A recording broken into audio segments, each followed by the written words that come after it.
Good morning, welcome to Shri Durga ji public school. Myself Ajay Yadav. आज मैं आप लोगों को क्लास 11th का जो थर्मोडायनेमिक्स है वो थर्मोडायनेमिक्स में नेक्स्ट लेक्चर लेके आ रहा हूं। हम लोग जानते हैं पिछले वाले लेक्चर में हम लोग किस चीज पे डिस्कस किए थे, वर्क और हीट पे डिस्कस किए थे। और वर्क और हीट में मैंने आप लोगों को बताया था work and heat are the path function होते हैं। तो कुछ बच्चे पूछे कि sir what is path function, path function क्या होता है। तो आपको मैं बता दूं बेटा कि पाथ फंक्शन एक ऐसा फंक्शन होता है, एक ऐसी प्रॉपर्टी जो पूरे के पूरे साइकिल पे डिपेंड करे, मतलब उसको एक पॉइंट से एनालिसिस ना किया जा सके। जैसे सपोज करिए कि आपका टेम्परेचर है, तो टेम्परेचर में आप किसी कंटेनर का टेम्परेचर मान लीजिए 20 डिग्री सेल्सियस है, तो आप किसी भी पॉइंट पर थर्मोमीटर लगा करके उस पूरे टेम्परेचर को एनालिसिस कर लेते हैं। लेकिन अगर आपको वर्क की एनालिसिस करना हो, कोई आदमी है जैसे एक दिन में काम को कर रहा है, तो क्या जरूरी है कि वो लगातार हरदम काम करता रहेगा? नहीं करेगा। वह सुबह कुछ और काम करेगा, दोपहर में कुछ और करेगा, शाम में कुछ और करेगा। उसके पूरे काम को कैलकुलेट करने के लिए आपको पूरे दिन की एनालिसिस करनी होगी। तो इसका मतलब कि आप एक पॉइंट से जिसकी एनालिसिस ना की जा सके उसे हम क्या बोलते हैं? पाथ फंक्शन बोलते हैं। जैसे वर्क और हीट है, वर्क और हीट को आप एक पॉइंट से एनालिसिस नहीं कर सकते। जब भी एनालिसिस करेंगे तो आपको बता दिए ना हम, जैसे जिसकी एनालिसिस एक सिंगल पॉइंट से ना हो सके ऐसे प्रॉपर्टीज जो होती हैं पाथ फंक्शन होती हैं। क्या होती हैं? Path function. मतलब कि जो एक पॉइंट पे डिपेंड ना करता हो, that is known as path function. और वर्क एंड जो है हीट, यही आपके जो हैं क्या, वर्क आपका है, वर्क एंड हीट जो हैं ये क्या होते हैं? Path function. These are the path function होते हैं, पाथ फंक्शन। क्यों? क्योंकि एक सिंगल पॉइंट पे डिपेंड नहीं करते। जब भी ये डिपेंड करेंगे तो आपका कई पॉइंट से इनको लेना होता है। डिफरेंट पॉइंट पे डिफरेंट होते हैं, तो इसका मतलब कि these are the path function. और जितने पाथ फंक्शन होंगे उनका डिफरेंशियल जो होता है वो इनएग्जैक्ट आता है। क्या आता है? इनएग्जैक्ट आता है। लेकिन वही आपके स्टेट फंक्शन हो जाए। स्टेट फंक्शन का दूसरा नाम होता है पॉइंट फंक्शन। क्या होता है? Point function.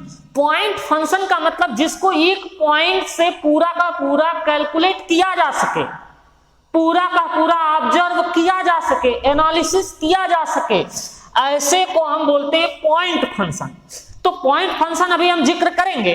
लेकिन एक और most of the important question आपका, जैसे कि एक बच्चे ने पूछा था कि सर वर्क जो है, वर्क ऑन द सिस्टम और बाय द सिस्टम, क्या उसका क्या रोल है कि कब वर्क आपका पॉजिटिव होगा, कब वर्क आपका निगेटिव होगा। तो आपको मैं बता दूं कि जैसे आप जानते हैं कि आप किसी से काम ले रहे हैं, मतलब कि किसी सिस्टम के द्वारा आपका वर्क किया जाए, मतलब बाय द सिस्टम हो, तो वो क्या होता है बेटा? पॉजिटिव होता है। क्या होता है? मतलब कि P is equal two plus P delta V कब होगा? जब वर्क बाय द सिस्टम होगा। क्या होगा? Work by the system. मतलब आप जैसे कंप्यूटर से कुछ कर रहे हैं और पता चला आपका कंप्यूटर काम आसान कर दे रहा है, तो पॉजिटिव है ना। लेकिन आप पता चले कंप्यूटर पे बैठे, कंप्यूटर है खराब, आप कंप्यूटर पे वर्क करने लग जाए मस्त। जैसे ही आप देखिए एसी है, तो एसी में बाहर आप क्या करते हैं? एनर्जी प्रोवाइड करते हैं, तब वो जाकर के आपका वर्क को करती है। तो वो क्या हुई? वो उसके द्वारा जो वर्क होता है W होता है, तो वहां पे जो वर्क होता है माइनस P डेल्टा V होता है। क्या होता है, मतलब कि जब वर्क बाय द सिस्टम हो तो आपका पॉजिटिव होता है, वर्क ऑन द सिस्टम हो तो वह निगेटिव होता है। आ गई बात समझ में? तो इतना आप लोग ध्यान से जानिएगा, बाय द सिस्टम निगेटिव और बाय द सिस्टम पॉजिटिव और ऑन द सिस्टम होगा तो निगेटिव होगा। तो चलिए अब नेक्स्ट आपकी बेहद इंपॉर्टेंट टॉपिक, इसमें हम दो चीजें आपको जिक्र करेंगे। इंटरनल एनर्जी क्या है? जैसे इंटरनल एनर्जी की बात आती है, क्या इंटरनल एनर्जी, जैसे देखिए इंटरनल एनर्जी क्या है, जैसे आपका कोई सिस्टम है और उस सिस्टम में दो टाइप की एनर्जी होगी। मेन रूप से एक तो काइनेटिक एनर्जी होगी और एक उसकी पोटेंशियल एनर्जी होगी। जैसे आप किसी सिलेंडर में गैस भरी है या किसी सिलेंडर में वाटर है, एक सिलेंडर में वाटर है, आप उसको कस के क्या कर दिए, हिला दिए, सेट कर दिए, तो उसके अंदर मूवमेंट आ जाता है, वो टकराने लगता है, कोलाइड करने लग जाता है, लेकिन फिर रख देते हैं तो क्या हो जाता है, शांत हो जाता है। तो इसका मतलब उसमें क्या हो रहा है, दो टाइप की एनर्जी, एक बार वो क्या कर रहा है, फ्लक्चुएट कर रहा है, मतलब कि मोशन कर रहा है, तो इसका मतलब वो काइनेटिक एनर्जी, और एक टाइम में उसमें क्या पाया जा रहा है, पोटेंशियल एनर्जी। तो इसका मतलब कि किसी सिस्टम में हम बोल सकते हैं कि क्या किसी सिस्टम में जो sum of the kinetic energy होती है एंड पोटेंशियल एनर्जी होती है, दैट इज नोन एज क्या, that is known as internal energy. तो इंटरनल एनर्जी को हम डिफाइन करना चाहें तो इंटरनल एनर्जी को हम किस प्रकार से डिफाइन कर सकते हैं, हम बोल सकते हैं कि the sum of all kinds of energy, the sum of all kinds of energy associated with the molecules of the system is called internal energy, is called internal energy of the system, and it is denoted by E और U। देखिए किसी system में, मतलब किसी molecules की जो पूरी energy होती है, the sum of all kinds of energy, जो पूरा हर प्रकार की एनर्जी का जो सम होता है associated with the molecules in the system is known as internal energy, is known as internal energy, that is represented by E और U। इसको E से रिप्रेजेंट किया जाता है या U से रिप्रेजेंट किया जाता है।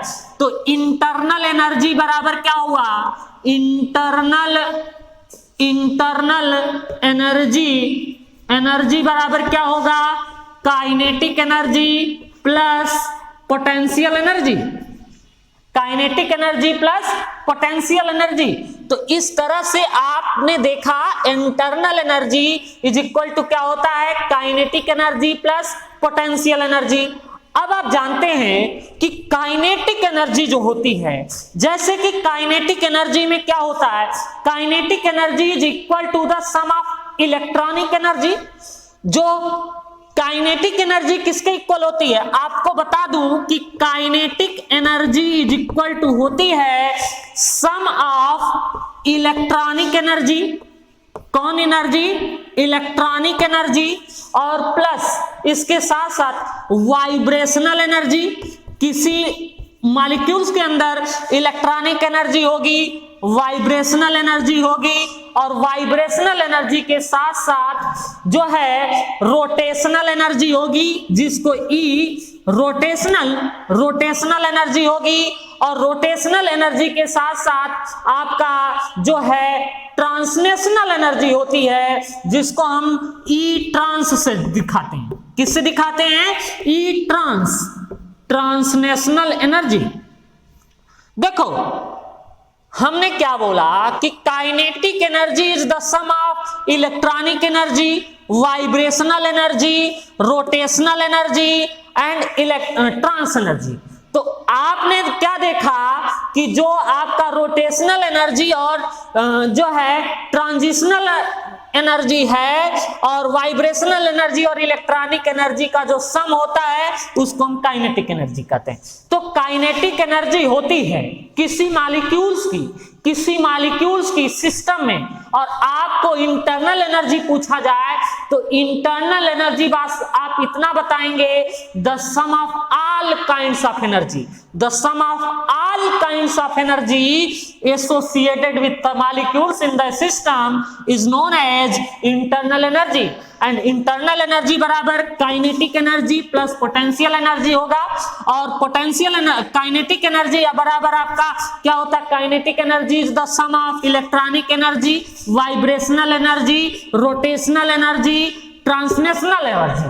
और एक साथ इसके अगर आप ओवरऑल जो है इंटरनल एनर्जी पूछा जाएगा तो इंटरनल एनर्जी बराबर क्या हो जाएगा, इंटरनल एनर्जी बराबर होगा electronic energy plus vibrational energy और plus rotational energy plus translational energy और प्लस बॉन्डिंग एनर्जी। देखिए जो बॉन्डिंग एनर्जी होती है उसको हम क्या कहते हैं, पोटेंशियल एनर्जी। क्या कहते हैं, पोटेंशियल एनर्जी। तो ये था आपका बॉन्डिंग एनर्जी। तो इसको हम इंटरनल एनर्जी के द्वारा आप डिफाइन कर सकते हैं। Internal energy is equal to kinetic energy plus potential energy, and potential energy is the sum of electronic energy, vibrational energy, rotational energy and translational energy. इस प्रकार से आप क्या कर सकते हैं कि E बराबर मतलब इंटरनल एनर्जी बराबर electronic energy plus vibrational energy plus rotational energy plus translational energy, और potential energy is equal to होता है बॉन्डिंग एनर्जी। मतलब कि potential energy is related to the bonding energy of the molecules. इस प्रकार से यह आपका काइनेटिक एनर्जी का टर्म्स मिला, पूरा आप समझ गए। तो नेक्स्ट थिंग्स इसमें एक और बेहद इंपॉर्टेंट है जो आपसे पूछा जाता है कि कैरेक्टरिस्टिक्स ऑफ इंटरनल एनर्जी क्या है। What is the characteristics of internal energy, इसको आपको समझ में आ गया होगा तो हम आगे चलते हैं। कैरेक्टरिस्टिक्स ऑफ इंटरनल एनर्जी, आप देखिए इंटरनल एनर्जी जो होती है दैट इज स्टेट फंक्शन। तो हम पहली क्या होगा, it is the state function.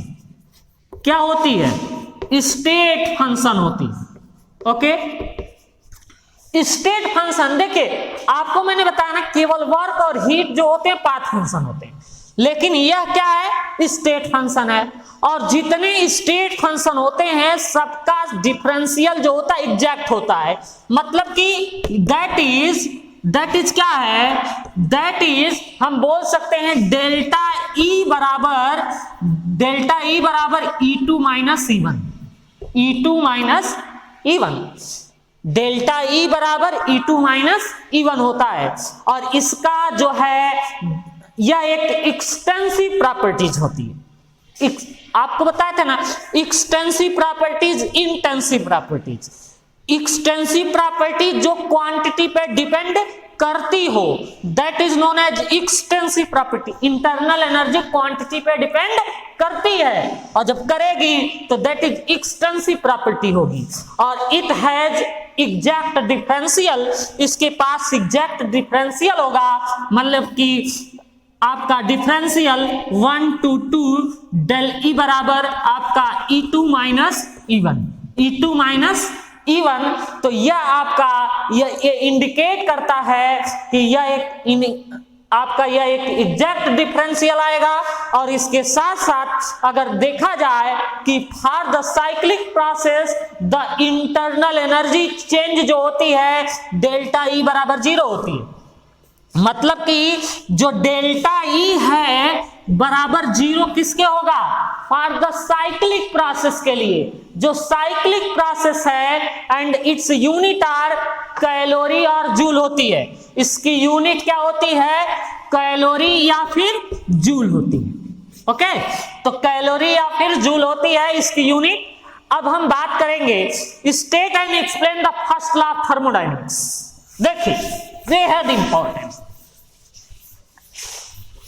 सबसे इंपॉर्टेंट जो है आया आपका क्या, इसका नाम क्या है, state and explain the first law of thermodynamics.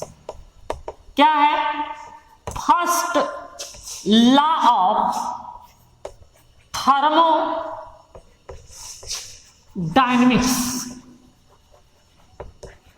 First law of thermodynamics क्या है, इसको जिक्र करते हैं।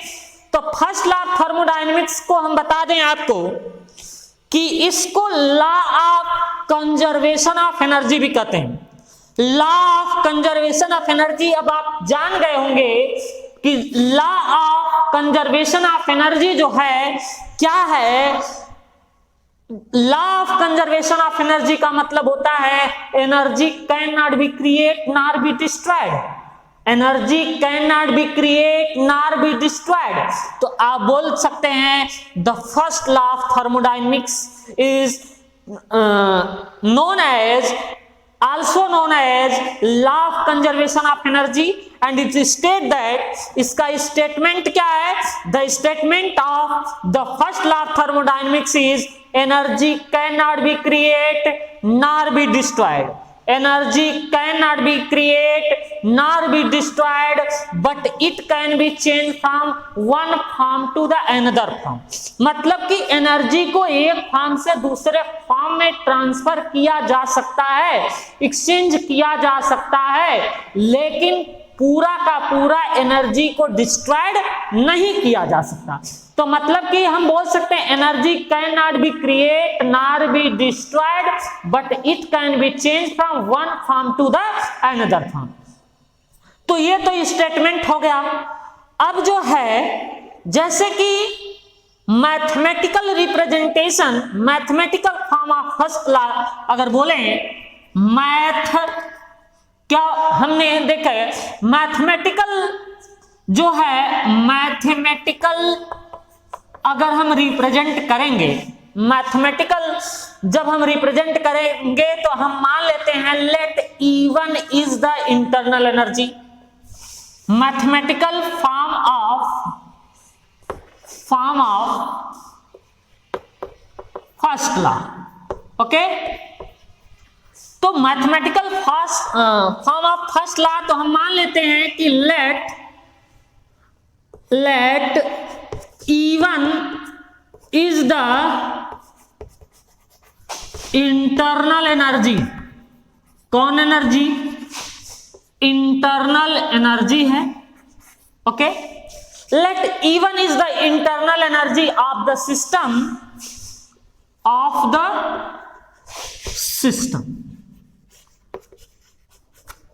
E1 आपका internal energy of the system है, and if Q is heat suspected, या जो Q हीट अगर दी जाती है टू द सिस्टम को, अगर Q हीट दी जाती है सिस्टम को, then the energy become E1 plus Q हो जाएगी कि नहीं होगी? हो जाएगी। तो if Q heat given to the system, then energy क्या हो जाएगी? Energy become E1 plus Q। बोली होगी कि नहीं होगी? यह जो आपका, आप जानते हैं heat is also form of energy. तो जब आप इसको हीट प्रोवाइड कर रहे हैं तो ये जो एनर्जी है Q, यह भी इसमें ऐड होगा कि नहीं होगा? जब यह आपकी एनर्जी ऐड हो गई, now suppose W is the work is done on the system, मतलब कि देन, या सपोज हम क्या कर लेते हैं, सपोज कर लेते हैं, suppose W is the work done क्या होगा, on the system, on the system होगा। तो ऑन द सिस्टम होने का मतलब क्या होता है, W work done on the system होगा, तो आपका the total internal energy of the system क्या होगी, then the total internal energy आपकी क्या हो जाएगी, देखिए इंटरनल एनर्जी E2 बराबर क्या होगा, work done on the system है तो E1 प्लस Q, और इधर होता तो माइनस W होता, तो इधर चला जाएगा तो इसको हम क्या लिख सकते हैं, प्लस W। तो इस तरीके से E1 बराबर E2 जो है, E2 is equal to E1 plus QW हुआ, तो इसका मतलब E1 को आप इधर लाओगे तो क्या होगा, E2 माइनस E1 बराबर Q plus W and this implies that delta E बराबर Q प्लस, इसको Q ऐसे भी लिख सकते हैं या ऐसे, Q प्लस W। तो यह था आपका क्या, this is the first law of thermodynamics. Mathematical, आप मैथमेटिकली इसको आप ऐसे रिप्रेजेंट कर सकते हैं कि this is the equation of first law of thermodynamics, delta E बराबर Q plus W, delta E बराबर Q प्लस W। इसको थोड़ा सा और हम दिखाने का प्रयास करते हैं, थोड़ा सा और आगे कुछ ऐसे एक्सप्रेशन, इसको किस कंडीशन में क्या लेंगे हम, जैसे अगर आपका यही फॉर स्मॉल चेंज के लिए दिखा जाए, फॉर स्मॉल चेंज के लिए क्या होगा, फॉर स्मॉल चेंज में इसको हम किस प्रकार से लेंगे, डेल्टा E बराबर delta Q plus delta W, delta E plus delta W, इसको हम इक्वेशन नंबर सेकंड ले सकते हैं। और आप देखिए जब आपका यह डेल्टा E बराबर delta Q plus delta W हुआ, तो ऐसे ही हम जानते हैं कि work done on the system हो रहा है, work done on the system के साथ साथ आप एक चीज और भी जानते हैं, डेल्टा W बराबर आपका क्या होगा, यहाँ पे जो है P डेल्टा V होता है। इसकी वैल्यू इक्वेशन नंबर सेकंड में रखेंगे, इसकी वैल्यू जब आप इक्वेशन नंबर सेकंड में रखते हैं तो क्या मिलेगा आपका, डेल्टा E बराबर delta Q plus P delta V, बोलिए मिलेगा कि नहीं मिलेगा, डेल्टा E बराबर delta Q plus P delta V, बोलो मिलेगा कि नहीं मिलेगा, इसको इक्वेशन नंबर थर्ड ले सकते हैं। ओके, तो इस तरह से आपका यह इक्वेशन हुआ। तो for the work of expansion अगर देखा जाए तो आपका डेल्टा E बराबर delta Q minus P delta V होता है, और डेल्टा Q बराबर आपका, देखिए थोड़ा सा इसको मिटा सकते हैं हम या इधर ही लिख लेते हैं, चलिए देखिए, for the work of expansion अगर देखा जाए तो उस कंडीशन में क्या होगा, डेल्टा E बराबर आपका मिलेगा delta Q minus P delta V होगा, और आपका इस कंडीशन में डेल्टा Q बराबर मिल जाएगा क्या, delta E plus P delta V। देखिए यह भी टर्म्स मिलेगा, और P डेल्टा V, तो इस तरह से these all are the equation are the first law of thermodynamics. First law of thermodynamics, mathematical form of the first law of thermodynamics. तो ये आपने देखा, और इसके साथ साथ अब मैं जो बताने जा रहा हूं इसके बाद वाला जो होगा, जैसे the relation for the first law under different condition, कुछ आपको डिफरेंट कंडीशंस में जो है इसके कुछ दिखाए जाएंगे, कुछ परिवर्तन दिखाए जाएंगे। जैसे अगर फॉर द साइक्लिक प्रोसेस के लिए क्या होगा, फॉर द एडियाबेटिक प्रोसेस के लिए क्या होगा, फॉर आइसोबोरिक प्रोसेस के लिए क्या होगा। तो इसको हम इरेज करते हैं, इसके बाद हम आगे चलते हैं। जैसे देखें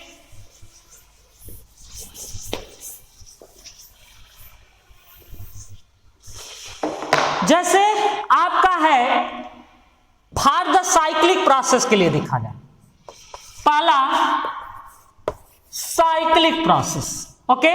साइक्लिक प्रोसेस अगर होगी तो आपका E बराबर जो क्या होता है, आपको मैंने बताया था E बराबर कांस्टेंट होता है। E जो होगा हमारा कांस्टेंट होगा, तो इसका मतलब कि डेल्टा E बराबर क्या आएगा, 0 आएगा। क्या आएगा, डेल्टा E बराबर आपका 0 आएगा।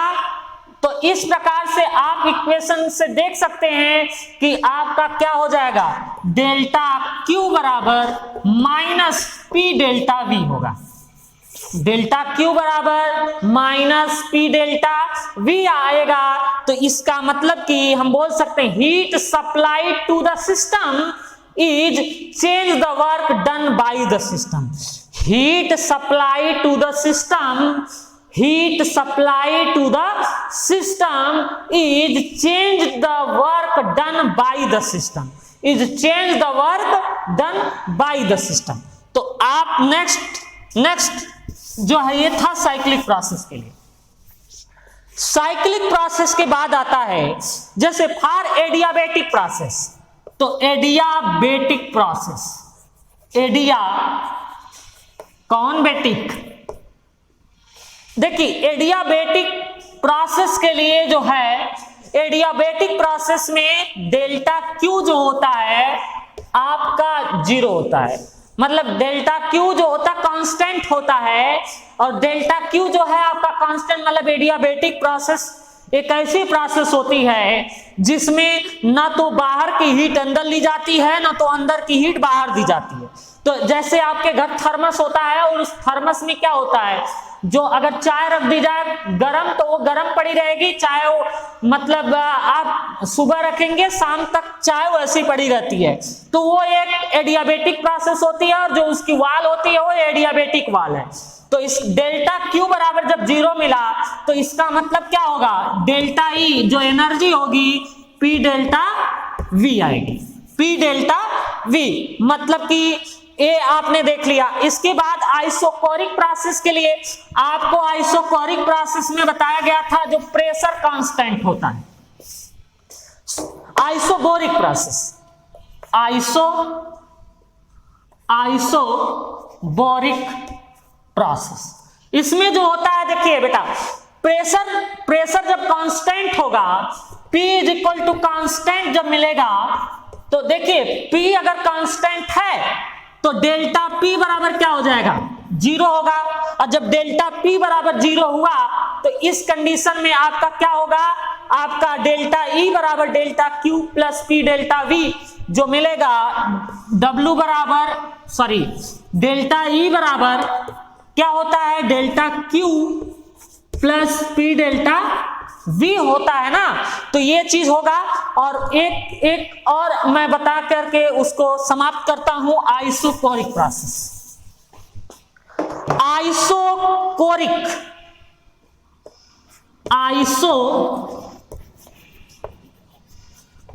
आइसोकोरिक में क्या है, आइसोकोरिक में होता है आपका वॉल्यूम जो होता है, वॉल्यूम आपका कांस्टेंट होता है। जब वॉल्यूम आपका कांस्टेंट होगा तो डेल्टा V बराबर 0 आएगा, और जब डेल्टा V बराबर आपका 0 आएगा तो डेल्टा E बराबर आपका क्या मिलेगा, डेल्टा Q।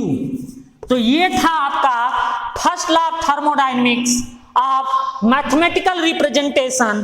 तो इस तरह से आपका यह खत्म हुआ इंटरनल एनर्जी और first law of thermodynamics. Next videos में नेक्स्ट लेक्चर में हम जो है डिफाइन करेंगे एंथैल्पी ऑफ द सिस्टम, और जो है एंथैल्पी को लेकर के आएंगे। Thank you and have a nice day.